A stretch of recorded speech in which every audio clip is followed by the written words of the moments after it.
Hi friends, ನಮಸ್ತೆ. ಇವತ್ತಿನ ಗೌರಿ ಕಲ್ಯಾಣ serial ಏನಾಗುತ್ತೆ ಅಂತ ನೋಡೋಣ ಬನ್ನಿ. ಸೊ ಅದಕ್ಕೂ ಮುಂಚೆ ಇನ್ನು ಈ ಚಾನಲ್ ಯಾರು ಸಬ್ಸ್ಕ್ರೈಬ್ ಮಾಡದೆ ವಿಡಿಯೋ ನೋಡ್ತಾ ಇದ್ದೀರಾ, ದಯವಿಟ್ಟು ಸಬ್ಸ್ಕ್ರೈಬ್ ಮಾಡ್ಕೊಳ್ಳಿ, ಲೈಕ್ ಮಾಡಿ, ಶೇರ್ ಮಾಡಿ. ಸಂಚಿಕೆ ಮೊದಲಿಗೆ ನೋಡೋದಾದ್ರೆ ಗೌರಿ ಮನೆಯವ್ರನ್ನ ಎಲ್ರು ಬೈತಾನೆ ಇರ್ತಾರೆ. ಆಗ ಸಡನ್ಲಿ ವಿವೇಕ್ ತಾಯಿ ಫೋನ್ ನ ಮಾಡ್ತಾಳೆ. ಆಗ ತಾತ ಅವ್ರಿಗೆಲ್ಲ ಈ ವಿಷಯನ ಹೇಳೋಕ್ ಹೋಗ್ಬೇಡಿ, ಯಾಕಂದ್ರೆ ಮಗನ್ ಮದುವೆ ಬಗ್ಗೆ ಅವರು ತುಂಬಾನೇ ಕನಸ್ಕೊಂಡಿದ್ರು.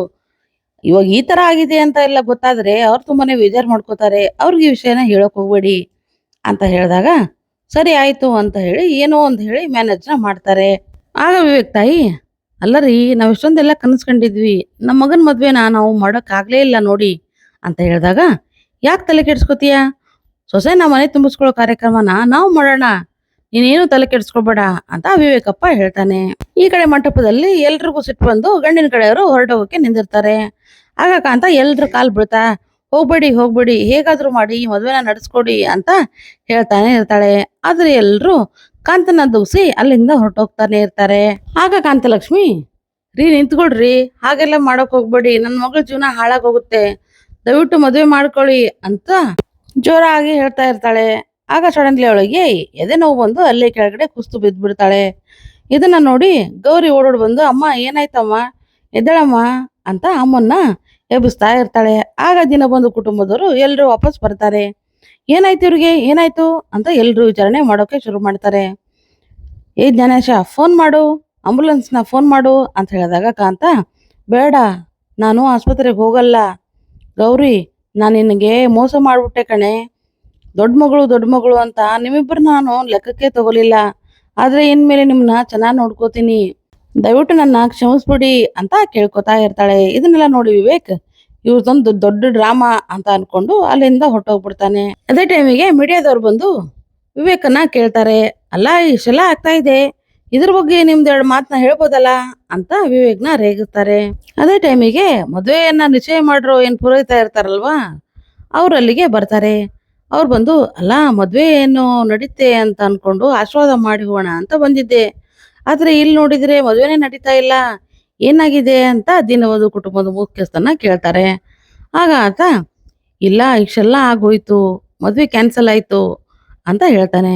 ನಾನು ನಿಮಗೆ ಮೊದ್ಲೇನೆ ಹೇಳಿದ್ದಿಲ್ವಾ, ಸ್ವಲ್ಪ ಅಡೆತಡೆಗಳು ಆಗುತ್ತೆ, ಆದ್ರೆ ಮದುವೆ ಮಾತ್ರ ನಿಲ್ಸೋಕ್ ಹೋಗ್ಬೇಡಿ, ಹೇಗಾದ್ರೂ ಮಾಡಿ ಮದುವೆನ ಮಾಡ್ಲೇಬೇಕು, ಇಲ್ಲ ಅಂದ್ರೆ ವಿವೇಕ್ಗೆ ಈ ಜನ್ಮದಲ್ಲಿ ಮದುವೆ ಆಗಲ್ಲ ಅಂತ ನಿಮ್ಗೆ ಹೇಳಿದಿಲ್ಲ ನಾನು ಅಂತ ಅಪುರೋಹಿತ ಹೇಳ್ತಾನೆ. ಅದನ್ನ ಕೇಳಿ ದಿನ ಬಂದು ಮುಖ್ಯಸ್ಥ, ಹೌದಲ್ವಾ, ನಾನು ಮರೆತೇ ಹೋಗಿತ್ತು, ಹೇಗಾದ್ರೂ ಮಾಡಿ ವಿವೇಕ್ನ ಒಪ್ಸಿ ಈ ಮದುವೆನ ಮಾಡಿ ಮುಗಿಸೋಣ ಅಂತ ಅನ್ಕೊಂಡು ವಿವೇಕ್ ಹತ್ರ ಹೋಗ್ತಾರೆ. ಆಗ ವಿವೇಕ್ ಹತ್ರ ಹೋಗಿ, ನೋಡಪ್ಪ ವಿವೇಕ, ನಿನ್ಗೊಂದ್ ಮಾತು ಹೇಳ್ಬೇಕು, ನಾನು ನಡೆಸ್ಕೊಡ್ತೀಯಾ ಅಂತ ಕೇಳ್ತಾನೆ. ಹೇಳ್ತಾತ ಅಂತ ವಿವೇಕ್ ಹೇಳ್ತಾನೆ. ಅಲ್ಲಪ್ಪ, ಇಷ್ಟೆಲ್ಲ ಆಗಿದ್ದು ನನ್ನಿಂದಾನೇ ಅಂತ ಅನ್ಕೋತಾ ಇದೀಯಾ, ಅರ್ಜೆಂಟಲ್ಲಿ ಎಂಗೇಜ್ಮೆಂಟ್ ಮಾಡಿದೆ, ಆ ಥರದಿಂದ ಮದ್ವೆನೂ ನಿಶ್ಚಯ ಮಾಡಿದೆ, ಇಷ್ಟೆಲ್ಲ ಆಗೋದಕ್ಕೆ ನಾನೇ ಕಾರಣ ಅಂತ ಅನ್ಕೊಂಡಿದ್ಯಲ್ಲ ಅಂತ ವಿವೇಕ್ನ ಕೇಳ್ತಾನೆ. ಆಗ ವಿವೇಕ್, ಚೇಚೆ ಹಾಗೇನಿಲ್ಲ ತಾತ, ನೀವು ಯಾಕೆ ಆ ಥರ ತಿಳ್ಕೊತಾ ಇದ್ದೀರಾ ಅಂತ ಹೇಳಿದಾಗ, ಹೌದಪ್ಪ, ಹಾಗಿದ್ರೆ ನನ್ನೊಂದು ಮಾತು ನಾನೇನು ನಡೆಸ್ಕೊಳ್ಬೇಕು ಅಂತ ಹೇಳಿದಾಗ, ಖಂಡಿತ ತಾತ, ಏನದು ಅಂತ ಕೇಳಿದಾಗ, ಆ ಗೌರಿ ಕುದುಗೆಗೆ ನೀನು ತಾಳಿ ಕಟ್ಲೇಬೇಕು, ಅದು ಇವತ್ತೇ ಕಟ್ಬೇಕು ಅಂತ ಹೇಳಿದಾಗ, ಏನ್ ತಾತ ಹೇಳ್ತಾ ಇದೀಯಾ, ಅವಳನ್ನ ನಾನು ಮದ್ವೆ ಆಗ್ಬೇಕಾ, ಸಾಧ್ಯನೇ ಇಲ್ಲ ಅಂತ ವಿವೇಕ್ ಹೇಳಿ ಬಿಡ್ತಾನೆ. ಆಗ ತಾತ, ಅಲ್ಲಪ್ಪ, ನಿನ್ ಜಾತಕದಲ್ಲಿ ನಿನ್ ಗಂಡಾಂತರ ಇದೆ, ಯಾಕಂದ್ರೆ ಇವತ್ತು ನೀನು ಮದ್ವೆ ಆಗಿಲ್ಲ ಅಂದ್ರೆ ಮತ್ತೆ ಈ ಜನ್ಮದಲ್ಲಿ ನಿನಗೆ ಮದ್ವೆ ಆಗಲ್ಲ, ಅದಕ್ಕೆ ಹೇಗಾದ್ರೂ ಮಾಡಿ ಅವಳನ್ನ ಇವತ್ತು ಮದ್ವೆ ಮಾಡ್ಕೊಂಡ್ಬಿಡು, ಯಾಕಂದ್ರೆ ಅವಳ ಜೀವನ ಹಾಳಾಗೋಗುತ್ತೆ, ತುಂಬಾನೇ ಶಾಸ್ತ್ರಗಳು ಮುಗಿದೋಗಿದೆ, ಇನ್ನೇನು ನಿಮ್ ಮಾಂಗಲ್ಯ ಧಾರಣೆ ಮಾಡೋದು ಒಂದೇ ಇದೆ, ಹೇಗಾದ್ರೂ ಮಾಡಿ ಆ ಹೆಣ್ಣಿನ ಜೀವನನ ಉಳಿಸ್ಕೊಡು, ಅವಳ ಜೀವನ ಹಾಳಾಗೋಕೆ ಬಿಡೋಕ್ ಹೋಗ್ಬೇಡ ಅಂತ ಹೇಳಿ ಅವನ ಹತ್ರ ಭಾಷೆನ ತಗೋತಾರೆ. ಆಗ ವಿವೇಕ್ ಒಪ್ಪಿಗೆ ಕೊಟ್ಟು ಭಾಷೆನ ಕೊಡ್ತಾನೆ. ಈ ಕಡೆ ಕಾಂತ ಮಕ್ಕಳನ್ನ ಕರ್ಕೊಂಡು ಮಾತಾಡ್ತಾ ನಿಂತ್ಕೊಂಡಿರ್ತಾಳೆ. ದಯವಿಟ್ಟು ನನ್ನ ಕ್ಷಮಿಸ್ಬಿಡ್ರಿ, ನನ್ನಿಂದ ನಿಮ್ಗೆ ಎಷ್ಟೆಲ್ಲ ನೋವಾಯ್ತು ಅಂತ ಪದೇ ಪದೇ ಹೇಳಿದ್ದನ್ನೇ ಹೇಳ್ಕೊಂಡು ನಿಂತ್ಕೊಂಡಿರ್ತಾಳೆ. ಆಗ ದಿನ ಬಂದು ಕುಟುಂಬದವರು ಬಂದು, ವೀರಣ್ಣ ಅವರೇ, ನಿಮ್ಮ ಹತ್ರ ಸ್ವಲ್ಪ ಮಾತಾಡ್ಬೇಕು ಅಂತ ವೀರಣ್ಣನ್ಗೆ ಹೇಳ್ತಾರೆ. ಆಗ ಕಾಂತಲಕ್ಷ್ಮಿ, ಮತ್ತೇನ್ ಮಾಡ್ತಾರೋ ಇವರು, ಎಲ್ಲಿ ಜೈಲಿಗೆ ಹಾಕ್ಬಿಡ್ತಾರೋ ಅಂತ ಬೈದಲ್ಲೇ ನೋಡ್ತಾ, ಹೇಳಿ ಅಂತ ಹೇಳಿದಾಗ, ಅದು ಆಲ್ಮೋಸ್ಟ್ ಎಲ್ಲ ಮದುವೆ ಮುಗಿದೋಗಿದೆ, ಇನ್ನೇನು ಮಾಂಗಲ್ಯ ಧಾರಣೆ ಒಂದೇ ಇದೆ, ಇವತ್ತು ಮದುವೆ ನಡೆದಿಲ್ಲ ಅಂದ್ರೆ ನಮ್ಮ ವಿವೇಕೆ ಈ ಜನ್ಮದಲ್ಲಿ ಮದುವೆ ಆಗಲ್ಲ ಅಂತ ಪುರೋಹಿತರು ಹೇಳಿದ್ರು, ಇವಾಗಾಗ್ಲೇ ಅರ್ಧ ಮದುವೆ ಆಗೋಗಿದೆ, ಎಲ್ಲಾ ಶಾಸ್ತ್ರನ ಮುಗಿದೋಗಿದೆ, ಇನ್ನೇನು ಇದ್ರು ಮಾಂಗಲ್ಯ ಧಾರಣೆ ಒಂದೇ ಇದೆ, ಅದನ್ನು ಮಾಡಿಸ್ಬಿಡೋಣ ಅಂತ ಹೇಳ್ತಾನೆ. ಮದ್ವೆ ಮಾಡಿಲ್ಲ ಅಂದ್ರೆ ಆ ಹೆಣ್ಮಗುಗೂ ಕೆಟ್ಟ ಹೆಸರು. ನಾಳೆ ಅವಳನ್ನ ಯಾರು ಮದ್ವೆ ಮಾಡ್ಕೋತಾರೆ? ಅದಕ್ಕೆ ನಾವೆಲ್ಲ ಸೇರಿ ನಿರ್ಧಾರ ಮಾಡಿದೀವಿ. ಈ ಮದ್ವೆನ ಇದೇ ಮಂಟಪದಲ್ಲೇ ಮಾಡಿ ಮುಗಿಸ್ಬಿಡೋಣ ಅಂತ ಅನ್ಕೊಂಡಿದೀವಿ ಅಂತ ಹೇಳ್ತಾನೆ. ಆಗ ಗೌರಿ, ಇಲ್ಲ ಇಲ್ಲ, ನಾನ್ ಮಾತ್ರ ಅವನ್ನ ಮದ್ವೆ ಆಗಕ್ಕೆ ಸಾಧ್ಯನೇ ಇಲ್ಲ. ದಯವಿಟ್ಟು ನನಗ್ ಕ್ಷಮಿಸ್ಬಿಡಿ ಅಂತ ಹೇಳ್ತಾಳೆ. ಆಗ ವೀರಣ್ಣ ಬಂದು, ಅಲ್ಲಮ್ಮ ಗೌರಿ, ದಯವಿಟ್ಟು ಅರ್ಥ ಮಾಡ್ಕೋ.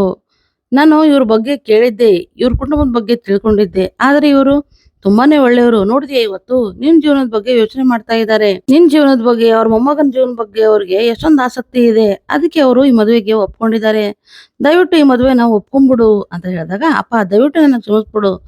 ಇಷ್ಟ್ ದಿನ ನಾನು ನಿನ್ ಮಾತನ್ನ ಯಾವತ್ತೂ ತಳ್ಳಿದ್ದಿಲ್ಲ. ಆದ್ರೆ ಇವತ್ತು ನಿನ್ ಮಾತನ್ನ ನಾನು ಕೇಳ್ತಾ ಇಲ್ಲ. ಯಾಕಂದ್ರೆ ನನಗೂ ತುಂಬಾನೇ ಆಸೆ ಇದೆಯಪ್ಪ. ಹಾಗಂತ ನಾನೇನು ದೊಡ್ಡ ದೊಡ್ಡ ಕನಸೇನು ಕಂಡಿಲ್ಲಪ್ಪ. ನನ್ ಗಂಡ ರಾಜ್ಕುಮಾರನೇ ಇರ್ಬೇಕು, ನನ್ ಮನೆ ಅರಮನೆ ಆಗಿರ್ಬೇಕು ಅಂತ ನಾನೇನು ಕೇಳಿಲ್ಲ. ಆದ್ರೆ ಅವನ್ಗೆ ಒಳ್ಳೆ ಗುಣ ಇರ್ಬೇಕು ಅಂತ ಕೇಳ್ಕೊಂಡಿದ್ದೆ. ಆದ್ರೆ ಇವನ್ಗೆ ಅದ್ಯಾವ ಗುಣನೂ ಇಲ್ಲಪ್ಪ. ಇವನ್ಗಿರೋದು ಬರೀ ಕೆಟ್ಟ ಗುಣನೇ. ಇಂಥವ್ನ ನಾನು ಮದುವೆ ಆಗಿ ನಾಳೆ ಹೇಗೆ ಖುಷಿಯಾಗಿರ್ಲಪ್ಪ, ಹೇಗೆ ಸಂತೋಷವಾಗಿರ್ಲಿ? ಅದಕ್ಕೆ ದಯವಿಟ್ಟು ನನಗೆ ಕ್ಷಮಿಸ್ಬಿಡಿ, ನಾನು ಈ ಮದುವೆನ ಮಾಡ್ಕೊಳಲ್ಲ ಅಂತ ಹೇಳಿಬಿಡ್ತಾಳೆ ಗೌರಿ. ಆಗ ಕಾಂತಲಕ್ಷ್ಮಿ, ಅಲ್ಲ ಕಣೆ, ಅರ್ಥ ಮಾಡ್ಕೊಳೆ, ನಿನ್ ಜೀವನನೇ ಹಾಳಾಗಿ ಹೋಗೋದು, ಮದುವೆಗೆ ಒಪ್ಪಂಬಿಡೆ ಅಂತ ಹೇಳ್ತಾಳೆ. ಇಲ್ಲಮ್ಮ, ನನ್ನಿಂದ ಆಗಲ್ಲ, ನನಗೆ ಬಲವಂತ ಮಾಡಕ್ ಹೋಗ್ಬೇಡಿ ಅಂತ ಅನ್ಕೊಂಡು ಅಲ್ಲಿಂದ ಹೊರಟು ಹೋಗ್ತಾ ಇರ್ತಾಳೆ. ಈ ಕಡೆ ಅನಿಕೇತಾಯಿಗೆ, ಏನಿದು, ಇವಳೇನು ವಾಪಸ್ ಹೋಗ್ತಾ ಇದ್ದಾಳೆ ಅಂದ್ರೆ ಈ ಮದುವೆ ನಡೆಯಲ್ವಾ? ಹೇಗಾದ್ರೂ ಮಾಡಿ ಈ ಮದುವೆನ ಮಾಡಿಸ್ಬೇಕು, ಹೇಗಾದ್ರೂ ಮಾಡಿ ಇವಳನ್ನ ತಡಿಲೇಬೇಕು ಅಂತ ಅನ್ಕೊಂಡು ಚಿಟಿಕೆ ಹೊಡೆದು, ಏನ್ ಗೌರಿ, ಎಲ್ಲಿಗೆ ಹೋಗ್ತಾ ಇದೀಯಾ, ನಿಂತ್ಕೋ ಇಲ್ಲಿ ಅಂತ ನಿಲ್ಲಿಸ್ತಾಳೆ. ಆಗ ಗೌರಿ, ಏನು ಅಂತ ಕೇಳಿದಾಗ, ಅಲ್ಲ, ಇಷ್ಟೆಲ್ಲ ಡ್ರಾಮಾ ಮಾಡಿ ಎಲ್ಲರ ಮುಂದೆ ನಾವು ಮರ್ಯಾದೆ ತೆಗೆದು ಇಟ್ ಸಲೀಸಾಗಿ ಹೇಗ್ ಹೋಗ್ತೀಯಾ? ಎಲ್ಲ ಲೆಕ್ಕನು ಚುಪ್ತ ಮಾಡಿ ಹೋಗು. ಹಾಗೆ ಹೋದ್ರೆ ಸರಿ ಹೋಗಲ್ಲ. ನಿನ್ನ ಹತ್ರ ಎರಡೇ ಆಪ್ಷನ್ ಇರೋದು, ಒಂದು ಮದುವೆ ಆಗೋದು, ಇಲ್ಲ ಜೈಲಿಗೆ ನಿಮ್ಮ ಮನೆ ಫ್ಯಾಮಿಲಿ, ಇಡೀ ಫ್ಯಾಮಿಲಿನ ನೀನು ಜೈಲಿಗೆ ಕರ್ಕೊಂಡು ಹೋಗೋದು.